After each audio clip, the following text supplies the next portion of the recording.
Hey everyone, I think we're all due for a new Bloxburg map. However, it is not as easy as you think, and in today's video, I will talk about 9 reasons why Bloxburg has not updated yet, and why it isn't as easy as you think it is. Number 1, Froggy and Coeptus are perfectionists. I mean, there's no denying that, you can clearly see that in everything, so I probably think that if something is not up to their standards or how they want it to work, for example, a school, then they probably just won't add it. I think when they mean adding a school, they mean adding a lot of extra things with it to make a school at home, for example, or a new job or something like that. And they do want to do it all at once probably for a school update, and it is not as easy as it seems to be because they need to design the school, they need to design a new job system and stuff like that. And also adding a new school on the current map would mean that if a new map comes around, they would have to redo the school once again. So it's probably something that they're constantly going back and forth about. Number 2 is porting everything over. So with that, I mean, you have to bring everything over to the new map that is currently in the game. So you have your store, you have your city hall, even though the city hall doesn't have much. Probably they would add a library or some sort. Then you have to think about plots in new locations. You have to think about a road system. You have to think about what a map would look like. Will you make it more like a city? Will you make it more like a small town? Will you combine the two in some way? So porting everything over is definitely not an easy task to do, and I think they really want to plan ahead, because I've seen some games that had a new map come, but that also meant that things people were so used to disappeared, or the map was hard to navigate, which meant players didn't like it as much and didn't navigate around as much, and they just stayed at their plots or just didn't play the game at all anymore. Or in some cases where I've seen a new map, some areas of the maps are super laggy. I'm not calling out any games, but I've seen that before. So I think they want to make sure before they add a new map that everything works perfectly fine for every device. That brings me to number 3. What about player data? Some people have a good PC and others don't. So with a new map comes the question, do we make it bigger than what it currently is? I sure hope it bigger, or at least more diverse. But you have to think about some other people as well. Some people do have terrible internet. Some people play on an Android phone from 9 years ago that doesn't really work anymore. And then some people play on a phone they think is really good, so they complain about having a bad connection, but their phone is actually not that great. But that's another kind of people. But you really have to keep in mind every player, and you do not want to exclude players with a new map, and I think that's very important to mention as well. Number 4, Roblox servers. Now, Roblox servers, we all know how they work performance-wise, and it's kind of hard to keep up with Roblox servers, especially in a game like Bloxburg where people have big houses and use a lot of plot data. And then you also have to think, do we give in on plot data for a bigger map, or will people complain even more if you do that? And you really have to think about how you use Roblox servers to the maximum without letting players down. And I think that's another point of worry for Coeptus and Froggy for making a new map.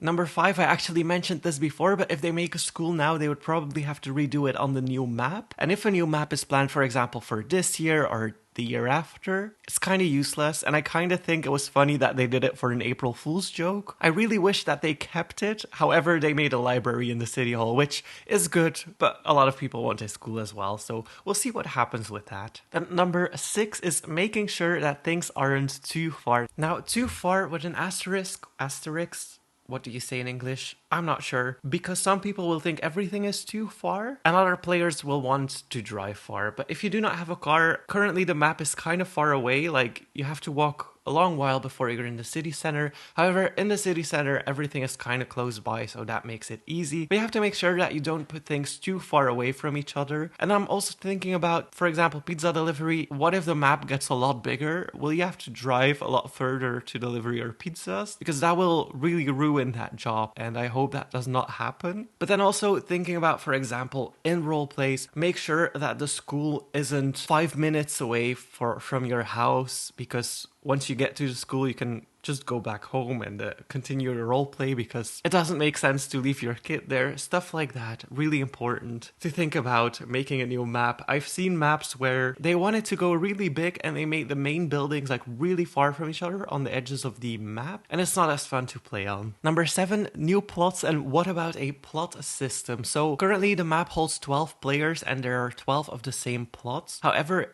if a new map comes and you want to add more types of plots, for example, apartments or smaller lots in a mountain or something like that, or at the beach, how do you implement that? And do you have to make 12 plots for every type? And will the map look empty if you do? Because if there are, for example, only 4 apartments and you have 6 players wanting to live in an apartment or only having an apartment, what will happen then? Will they not be able to join that server, or will they just have to load in without a house? And how do you select different types of plots when you load in, and how do you deal with the server not looking empty when everyone is, for example, living in an apartment and not on a normal plot? I definitely do want different plots and different types of plots because I'm super excited for that. But I also realize that the server might look empty if everyone is living in the same building, for example. And that brings me to point number 8. What do and don't you add when adding a new map? I've seen a lot of things flying around, for example, private islands for people who have the premium game pass, or yachts, or planes, or helicopters, or vans you can decorate. And for Froggy and Coeptus, it's really like, what do you add? What don't you add? What is important? What will players not use as much?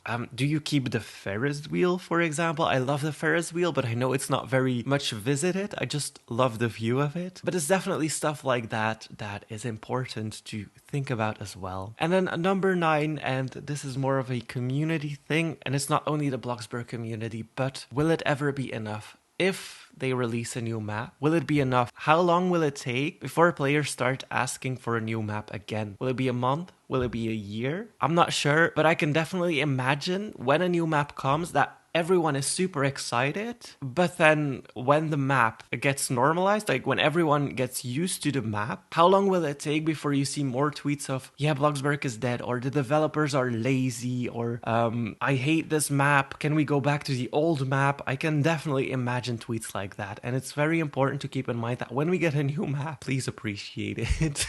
But anyways, I'm gonna leave it at that. Let me know why you think Bloxburg does not have a new map yet, or what some of the reasons are. If you are a developer, let me know some things that are holding you back from creating massive updates like that on your game. Thank you guys so much for watching.